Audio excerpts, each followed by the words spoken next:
Assalamualaikum warahmatullahi wabarakatuh. Salam jumpa pemirsa TVRI Sultan.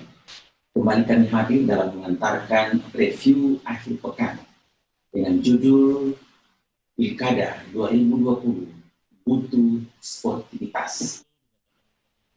Baru saja para pasangan calon kepala daerah baik di tingkat provinsi, kabupaten maupun kota mendaftarkan diri ke Komisi Pemilihan Umum Daerah di wilayah masing-masing.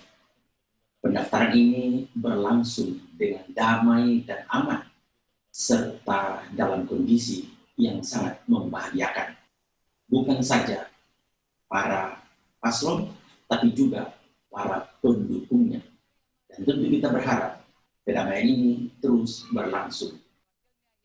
Perhelatan akbar pada akhir 2020 akan ditandai dengan lahirnya calon pemimpin baru sebagai kepala daerah baik untuk tingkat provinsi, kabupaten maupun kota.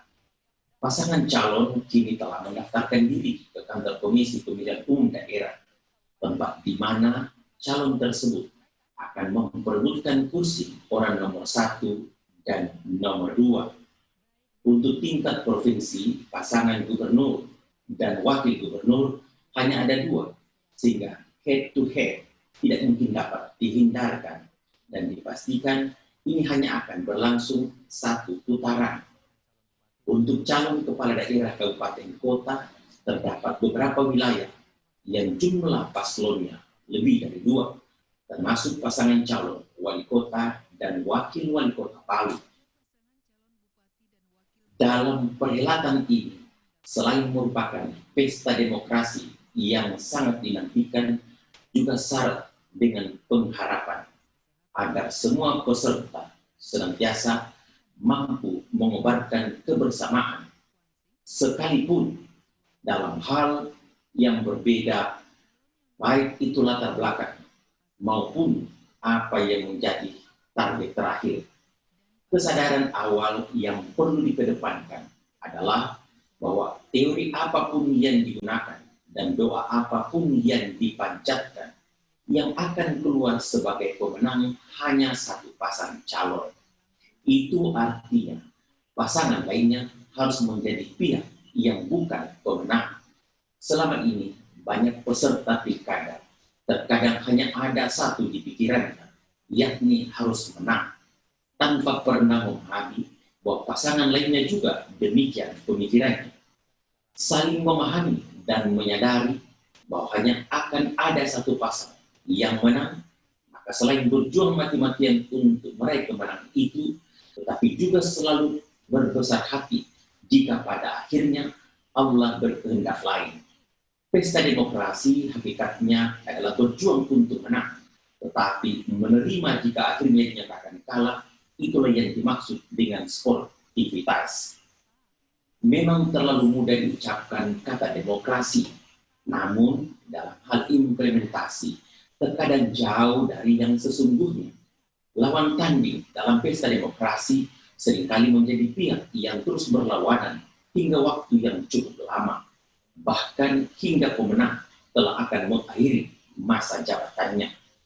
Yang lebih ironis lagi adalah para pendukung dalam perhelatan tersebut ikut membangun suasana permusuhan, sementara hakikat demokrasi adalah menemukan pasangan pemimpin yang diinginkan rakyat dan diindikasikan oleh perolehan suara terbanyak.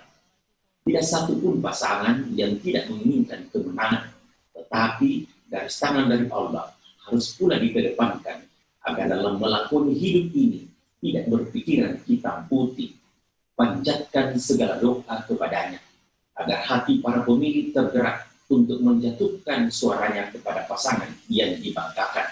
Namun, jika doa belum terkabulkan, pastikan ada hikmah yang terbaik bagi pasangan yang memperoleh suara yang lebih rendah dari pemenang. Istilah yang lebih halus, memang tidak ada kalah dan tidak ada yang menang. Tetapi dalam setiap kontestasi, kalah menang memang menjadi terminologi yang sudah bisa diterima. Pemirsa yang berbahagia, masyarakat Sulawesi Tengah telah banyak pengalaman dalam pilkada. Tentu saja kita berharap nilai-nilai persaudaraan tetap dapat dikedepankan, sekalipun berbeda dukungan, berbeda partai, dan berbeda pasangan calon yang diunggulkan. Sulawesi Tengah harus menjadi teladan bagi daerah lain bahwa pilkada bukan ajang perpecahan, tetapi justru untuk menemukan pemimpin yang memahami hati nurani rakyatnya. Siapa saja yang harus yakin memenangkan pesta demokrasi dan bersiap-siap pula menerima harapan yang tak kesampaian. Selain pasangan calon gubernur Rusdi Mastura Makmun Amir dan Muhammad Hidayat Bartolomeus Tandigala, juga pasangan lainnya yang akan memperebutkan posisi wali kota dan wakil wali kota Palu, serta posisi bupati dan wakil bupati. Untuk paslon bupati dan wakil bupati, kabupaten yang menghelat secara serentak 9 Desember 2020, selain pasangan gubernur dan pasangan wali kota Palu, juga ada 7 kabupaten lainnya, yakni Kabupaten Sigi, Toli-Toli, Poso, Morowali Utara, Tojo Una-Una, Banggai, dan Banggai Laut. Para paslon telah mendaftarkan diri di KPUD setempat. Pasca pemilihan kepala daerah 9 Desember 2020 mendatang, akan diketahui paslon kepala daerah yang akan memimpin wilayahnya masing-masing. Di setiap wilayah, masyarakatnya jelas dalam penantian yang sudah tidak sabar. Mereka sangat mendambakan lahirnya pemimpin baru yang diharapkan dapat membawa perubahan yang mengarah pada kemajuan dan kesejahteraan bagi rakyatnya. Pesta demokrasi ini pula lah yang meneguhkan bila di tangan rakyatlah kekuatan kunci yang sesungguhnya. Calon pemimpin yang merakyat dipastikan akan terantarkan oleh doa dan jumlah suara. Pendekatan dan kedekatan calon pemimpin sebelum perhelatan hendaknya dijaga dan dipertahankan setelah kemenangan pertandingan jatuh di tangan pasangan tersebut. Jangan justru sebaliknya. Saatnya rakyat cerdas dalam menjatuhkan pilihan. Pasalnya, seluruh kabupaten kota di Sulawesi Tengah masuk pada zona atau daerah miskin, kecuali kota Palu.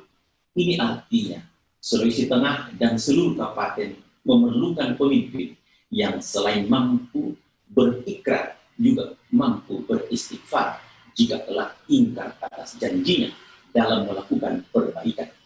Rakyat memang mudah diberikan janji, tapi tidak semudah mereka mempercayainya. Itulah mengapa jika ada paslon yang berjanji, katakan janji itu dengan tulus dan yakinkan yang mendengar janji itu yakin bila kelak janji itu akan diwujudkan.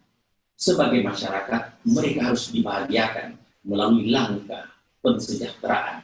Tidaklah berlebihan harapan masyarakat kepada calon pemimpinnya, kecuali hanya berharap akan ada kemudahan dalam layanan, perubahan dalam mengais rezeki, dan tidak ditinggal setelah paslon sudah duduk di singgah sana. Rakyat yang disakiti oleh pemimpinnya akan ada masa. Rakyat itu akan menyatakan kesedihannya. Bahkan kekecewaannya dilontarkan dalam bentuk kata yang tidak pantas ditujukan kepada pemimpinnya. Jangan ada pemimpin yang bertanya, mengapa rakyatnya begitu tidak santun. Fakta membuktikan bahwa tidak sedikit masyarakat kecewa karena janji yang pernah terucap tak kunjung jadi realitas.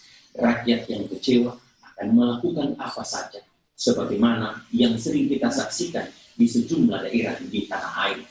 Semoga pemimpin baru di daerah ini, baik gubernur, wali kota maupun bupati, tidak ada sampai berkata, mirip syair lagu Syahrini, kau yang memilih aku, kau pula yang menyakitiku. Jika rakyat kecewa dan marah, bukan berarti melawan pemimpinnya, tapi mereka ingin disirami kasih sayang dan perhatian yang sejati dari pemimpin yang dipilihnya. Pemirsa, sadar akan perjuangan yang begitu terjal. Tentu semua pihak harus membangun jati diri dan sportivitas yang tinggi. Perhelatan ini bukan sesuatu yang baru, tetapi kesiapsiagaan menerima kenyataan itulah yang terbaik, baik paslon maupun para pendukungnya. Semoga 9 Desember 2020 menjadi tanggal yang memberikan inspirasi dan suasana baru di daerah kita. Demikian review akhir pekan. Saya Basir Cio, sampai jumpa.